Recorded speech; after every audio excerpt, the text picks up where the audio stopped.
Hey everyone, welcome to the Perfect Your Purpose podcast. I'm your host, Danica Tramburg, and really what we're trying to do here is just share people's stories from across the country, get to know them, how they got to be where they are today, things that they've overcame in their life and how they're following their purpose, passion, and their journey to be their best selves. So today I am blessed to be joined by Kailyn. She is a former Miss Pennsylvania USA, actually, and she was a top 15 finalist at the pageant.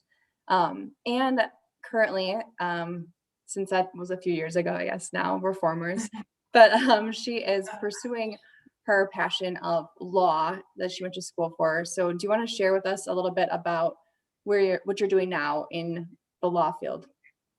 Yes, and I am blessed too to be here, Danica. I think this is awesome. I'm so happy you started this podcast. So thank you for having me. But yes, so I went to law school and I'm currently an attorney. I am working as an assistant state prosecutor. I lived in Pennsylvania for a couple of years, but I'm originally from Florida. And so now I am back in Florida, working in Florida, in Hillsborough County. So working as an assistant state prosecutor, I represent the state and it's all criminal cases and criminal matters. And I started this job back in May, actually. So during the pandemic, accepted an offer, moved back down to Florida. And it's been really rewarding. Like, it's hard work, I have a crazy caseload, but I've learned so much. And everyone says, like, the best place to learn when you start your legal career is at the state, because you get thrown into trials and all these things right away. But if you go into like a big firm, normally you won't be able to do the kind of work or have the same responsibility right off the bat. So I'm really grateful for like all the learning experiences I've had so far. That's so amazing. So you graduated from Stetson University College of Law. You're currently doing this, but I know that you've always had other passions too, like modeling, a passion for the arts. Do you feel like you've always had this law idea in your head, or were you going a different route at any point? Yeah, that's a really good question. I think I always had an interest in like politics and government. I started I guess running or for student government in fifth grade. Like the first year I could run for student government, I did. And I think it's because I come from like a really strong line of women and I'm a first generation American. So both my parents were born in Cuba and came to this country, and they just always instilled such a passion and love for this country and our government, and what a privilege it was and is to live in this country and have the rights that we do. So I always had this interest in government and how our country functions and the laws that make us who we are. But I also had like that competing interest of the arts, and that started with ballet. I started dancing when I was like 4 years old, and when I was around 10 or 11, I got really focused and into ballet. Like that was the main thing I did. I studied classical ballet, and I actually studied in New York on scholarship when I was 16 years old at New York City Ballet. It was a huge dream and passion of mine. I loved it. I was pretty good. I was pretty tall for ballerina, so that was a struggle because like when you're on point, you're even taller, and I'm like 5'11" and a half, almost 6 feet. So on point, I'm like 6 foot something. So to find a partner that's like taller than you is kind of hard. But that definitely was something that I loved. And my senior year of high school, I got injured. I injured my ankle. It was a sprain, but it was bad. Like I tore tendons and ligaments, and I knew like the second it happened, I was like, this isn't good. But it was right during audition season. So that's the time you like audition for companies and audition for schools. And I couldn't do it. I was really like just tapped out. But I tried to rehab and come back. And I ended up getting an offer to dance with the Orlando Ballet in Orlando, Florida, because I had like a relationship with them. I had done their summer program. So they're like, okay, we know how you can dance and like just, rehab. And I did their summer program. I came back and I got an offer from them. So my freshman year of college, I danced ballet with them. I was dancing full time, and like no one was really in college there because being a dancer is like a full-time job. So I was dancing full time and taking like really early morning classes and online classes. And it was just like a lot. I don't know how I did it. Yeah, like I don't know how I did it, but I had the passion. I'm like, I'm gonna do this. And I ended up re-injuring my ankle. And at that point I was like, okay, like I can't do it all. And as much as I love dance and as much as I enjoy the arts, I can take like all these lessons and create a different career for myself. I felt like I was missing out on some other things in life, and I felt like it was just a sign from God. Like I'm always gonna keep being injured and not have like the same quality of dance. So I Mhm. started focusing on other passions, and that's when I got really involved in like my student government in my college. And I was just a normal student for once because I was always, even in high school, like I would go to school and I would go to dance for like 4 hours every night and then Mhm. dance all Saturday. So it was the first time I got to be like a normal student and pursue other passions and get involved in my student government. I think that is where I was like, okay, like I've always had this other interest in law and government and politics. And so let me try that. And I studied pre-law, I was political science major. And that's kind of where I think the shift happened. And Mhm. even when I was studying that, I did the modeling thing after and the pageants, which were like, Yeah. we'll get into that. Like you can ask me more questions, but Yeah. that's where I think I started to say, okay, like I could see myself going to law school, but I wasn't like 100% sure yet. Yeah. That, um, so many things, but I don't know why this just reminds me. And have you watched Tiny Little Things or Pretty Yes, Things or something on I Netflix? did. And it's like based in Chicago, but the ballet school, and I like Yes. loved it. I binged that series and it was so good. I know it's so good. Some of the stuff is exaggerated, but some of the Yeah. things are like very true to how the art form is. It's tough. Yeah. It really gives you a whole new respect for ballerinas. So it's a lot of like hard work you put on your body, a lot of strain you put on your body. Definitely. A lot of discipline. And like those are things that I've taken for the rest of my life. Like in everything I've done, I've applied the discipline, the work ethic, like the never give up. Like I remember if you were doing a combination across the floor, like a solo Mhm. or whatever it was, a variation, which is like a solo dance piece. Um, and you would stop and my teacher would freak out. Like you couldn't do that. Oh my So it didn't God. matter how tired you were, like your feet could be bleeding. But those lessons and like that discipline, I think took me to a lot of other places. Like I've used those lessons in my career now and everything else I've done in my life. Mhm. So when you kind of transitioned and started competing in pageants, and getting more involved in modeling, do you feel like there was a standout point in that time that you were like, yes, like law school, like I need to do it, like I need to pursue this desire inside of me? Definitely. So I never did pageants growing up, and it was just really happenstance. I was in the mall and I met this individual. He approached me. He worked at a store in the mall, and he was actually from Puerto Rico. We're still really good friends. Shout out to Peter Morales. And he came up to my sister and he's like, "Listen, like I work here at the store, but I'm from Puerto Rico and I'm actually a dress designer. I just moved here Wow. and I dress a lot of girls for like Miss Puerto Rico Universe and different pageants." So he was like, "Where are you from? Like, how tall are you? All these things." Like, uh, and then he was like, "Okay," I think he asked me like a pageant question, like, "What's your definition of beauty?" I remember the question he asked me, and I answered it. And I answered it, and he's like, "All right, there's a pageant next week. It's a local pageant. If you win that, then you go to the state pageant." And it was actually for Miss Florida USA. And so I was like, okay. He's like, "I'll make your dress. Like, we're gonna prepare a few things and like, just let's do it." And I'm like, okay. And then of course my family's like, "Who's this strange man that approached you in Yeah. the mall?" But like, I met him with like my sister and my aunt came, and then now we're great friends till this day. Oh He's my God. amazing.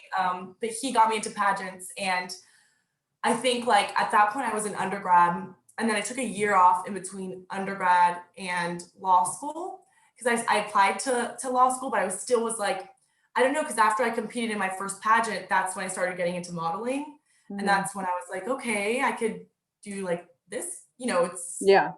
I missed that like art form in my life of having that expression. So pageants, I was back on stage, and modeling, I got to tap into my creative side, and I did a lot of commercials and stuff like that. So it's like maybe I want a career in this. And so I took a year off in between law school and undergrad.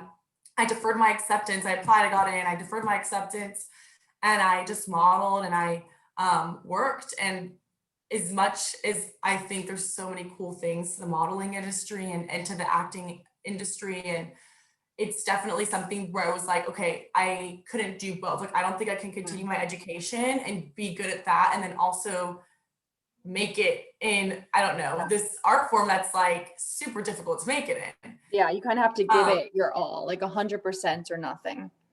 Exactly. And like, I felt like I was going to be like a jack of all trades and then like not, you know, master any of it. So Yeah. at that point, and as much as I liked modeling and stuff, I think I saw the industry was a little bit, in my opinion, fickle. Like, you can be in one day, you can be out the next day. You know, it's something you just don't have a lot of control over. And there's only a few girls who really make it big. And that's awesome. Like, if it's in your destiny, it is. But I just didn't feel like that was my path. And the more I did it, the more I liked it. But I was like, I don't know. I think I can use my voice and my talents and maybe like my education and my brain to do something different. Not saying that you don't use it for that industry, but I just felt like my talents were more geared to pursue this other career. So even my first year of law school, I started part-time because I still was like, well, I still like this. But, and then like the more I got into it, the more I was like, okay, like this is, a shift happened. So yeah. And now you are where you are. And you had an incredible well, good and bad 2020, but Yeah. you were able to intern at the White House for a few months. What was Yes. your role while you were there? Yes, I interned with White House Counsel, and it's a pretty incredible office, and it really doesn't matter who the president is.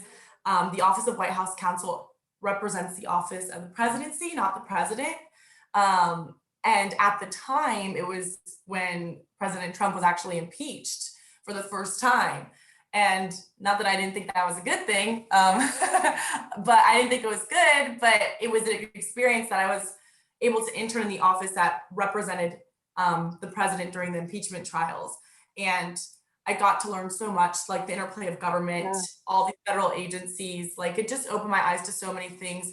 And I met some of the most amazing individuals and incredible legal minds that, you know, they have full careers and then they came on for a period of time as a political appointee. They're there, they're doing their job, and then they leave. So it was just more than anything, the best learning experience. And that was really just from the people that I was able to learn from and the people I met throughout my time there. Yeah, it's truly amazing. And like you said, I think, you know, just all of the things that happened in 2020, the fact that you were in a position like that and got to experience, you know, all those variables, it's just like you couldn't pay for experience like that. And it's just Right. phenomenal. And it's also amazing to see where your journey has led you. Just speaking of, you know, modeling and those passions, and maybe that was right for that season of your life that you were in. But it's crazy to look backwards, I think, because you know you're in that moment and you're like, I don't know what's next. I like, you know, I want to pursue this career in law, but you know, I don't for sure know what's going to happen. And look where it led you. I mean, it's beautiful to watch life in reverse if we could. Yeah. No, What it's true.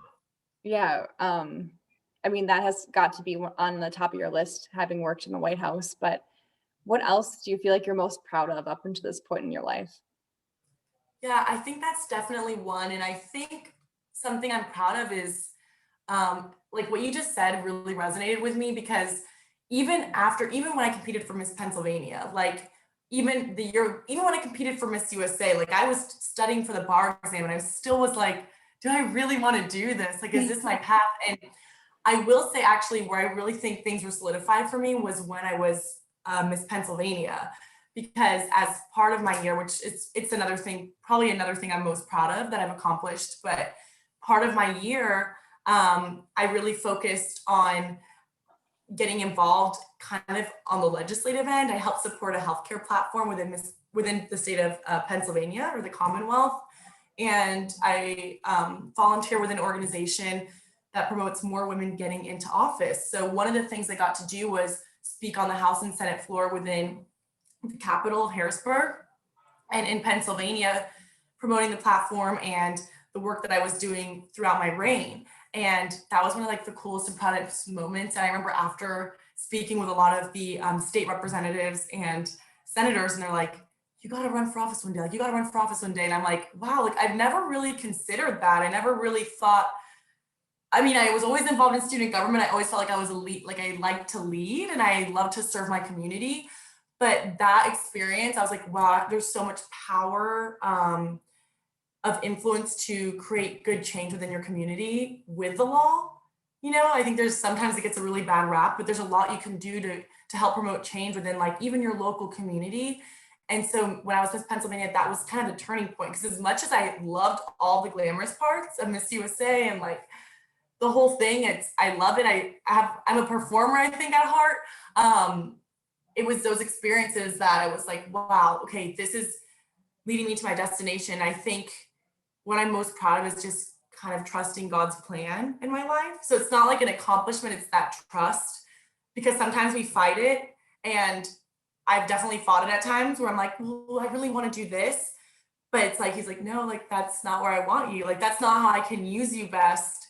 So I feel like the last 2 years, I really just like leaned in. I'm like, okay, God, like I'm your vessel, like lead me, like wherever you want me to go. Like, I'm going to go for the opportunity, but you open the door, you close it. You just send me where I need to be. I'm going to try, I'm going to listen, I'm going to pray. So faith is a really big part of my life. And I think trusting God and like a greater plan is probably what I'm most proud of, because I'm really, really happy where I'm at in my life. And I think it's because I just like gave up that control and just trusted and worked hard. Yeah, it's so hard I don't know, explain sometimes that feeling, but I've had that in my life too. Faith is a huge part of my life. And once you kind of like give your life to him and you're like, what I'm doing is like for your purpose. It's not about me. It's not what I can do for myself. It's how I can show others like your love through my actions and through things that I do in my life. It just, I don't know, it almost takes like this burden off your chest. Like, I don't have to decide what I have to do next. I don't have to, make these big decisions, because if I pray about it and I lean into him, he's going to show me my path to take. And I think it's so powerful. And this peace kind of comes over you when you realize that. But So I true. love hearing that. No, you put it like the way you said, it's so true. It's like gives you a sense of peace. And I feel like so many people, like our younger generation, there's so much pressure to like get to the next step. And I've definitely put that pressure on myself, or to figure it all out. But that's like not the purpose of life. Like, I'm still figuring it out. I'm happy where I'm at right now. But like every day it's like, okay, I mean, I think there's more in my future, but it's being present. And like you said, that peace that overcomes you when you're like, okay, this is not, like, I have control to do the best I'm doing and what I'm doing right now, but, and working hard, like you have to do your part, but giving that control to something else, it gives you peace. You're like, okay, like I'm going to be okay. Like, I'm going to end up where I need to be. I just keep trusting in him and working hard. And the journey is a part of it. It's life. It's like, we always want to get to the destination, but the journey is definitely probably the greatest part. It really is. It gets a bad rap, but it is a good part. Yeah, And you learn so much. Really tough sometimes. Do you feel, or like, do you feel right now that you are kind of living your purpose, or do you feel like it changes, or it has changed, or I don't know, just give me some feedback. Yeah, no, I feel like I'm really living my purpose. Like, this is the year that I was like, wow, like I feel like I'm a fully realized person. Obviously, I still have other goals and things I want to attain, and maybe those goals aren't where I'm supposed to be in the future. And I think that's just kind of how I am. I'm always like been a goal-oriented person. I'm really motivated, but I'm really, really happy. I feel like I'm living my purpose now where I need to be, but it's been such a journey to get to this. And I know it's only going to continue, but yeah, I really feel like, okay, I'm where I'm supposed to be. And it really was in like the most crazy year of my life. 2020 is when I really realized it. Like, I started my year in, well, I guess 2019, I was in Pennsylvania. Then I was in DC at the beginning of the pandemic, moved back to Pennsylvania once my internship got cut short because of COVID. Then I applied to jobs. I was applying to jobs even in DC, because I was like, okay, maybe I'll stay there. And then I had taken the Florida bar. So I was like, I'm also going to apply to a few jobs in Florida. I actually ended up applying to one job in Florida. I was set on staying in DC. And I was just like, I think this is it, because I just had such a good experience when I was there. Yeah. but I'm also very, very close to my family, and they're all in Florida. And it was so weird because every job I applied to in DC, I applied to, I don't know how many jobs. Everyone was in a hiring freeze. Everyone's like, we're just, we have your application. It's just on hold. We're not looking right now. We're letting people go, whatever. And then the one job that I applied to in Florida, and I always had an interest. I was like, I always wanted to prosecute. And it was so weird. It's the only job that I applied to that was like actually a prosecuting job, like as an assistant state attorney. I applied to it, I interviewed, and I got the job the next day. And I was like, okay. And then I remember when I got it, I was like, I actually cried. And I'm not a big crier, but I was just like that was me like fighting like what was meant for me. I'm like, that I gave don't know. me Like, goosebumps. Seriously, wow. I don't know why, it just did. It just goes to show, like, sometimes, like I said, we feel like we know what's best for us, but it's not what's for us. Like, we have to trust the greater purpose. And that was that moment for me. Like, I cried about it. And then I was like, let me just pray about it. Like, I was dead set on being in DC. Like, that's where I thought I was supposed to be. And then this just went so quickly. And at that point, I was like, it's a pandemic. We didn't know what COVID was. At that point, it was like 14 days to like, curb COVID or whatever it was. And then it became a month. And then at that point, I'm like, okay, well, I need a job, and I can't be in this in-between phase. And I have this job that's certain. And then I have these jobs that, okay, maybe they'll look at my application, but who knows when. And so that was like that's why I'm saying, like, in the craziest year of my life, I was like, God, okay, I'm yours. And then I prayed about it. It brought me to Florida. And then I just slowly started seeing everything like come together. And I was like, wow, like, this is where I feel I really need to be. Because I had 2 years of really being like all over the place. Oh, that just warms my heart hearing that. I love it. What do you think you would say to someone else who kind of is struggling to find their purpose or feels like lost on their path right now? We've all been there. And like I said, I know I'll be there again at some point in my life.